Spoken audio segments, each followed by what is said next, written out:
Good afternoon বন্ধুরা, তোমরা সবাই কেমন আছো? আমি প্রিয়া চলে এসেছি তোমাদের সাথে আবার দেখা করতে আর কিছু কথা বলতে। আমি এখন দোকানে আছি, দেখতে পাচ্ছ। এখন তো পুরো 1টা বাজছে।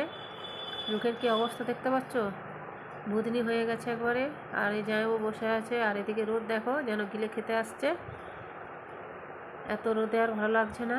তবে একটাই আমার ভালো, যে আমার কোনো ঘাম দেয় না, খুব একটা গরম করে না। তার জন্য আমার মেয়ে আমাকে বলে নাকি সাপের রক্ত আমার। তো যাই হোক, জামাইবাবু বসে আছে, দেখতে পাচ্ছে। 2টো কাস্টমার আছে, তাদের সাথে গল্প করছে। আর একজন খাতা দিয়ে গেছে মানে কিছু মাল দেওয়ার জন্য। তো 3 পাতা দিয়ে গেছে, দেখতে পাচ্ছ। তো এগুলো মালগুলো দিয়ে দিই চলো।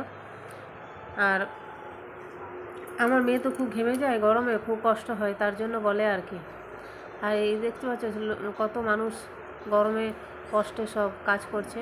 আর এদিকে দোকানে মাল দিতে চলে এসছে। চলো মালগুলো নিয়ে নিই, তারপর দোকান বন্ধ করে দেবো।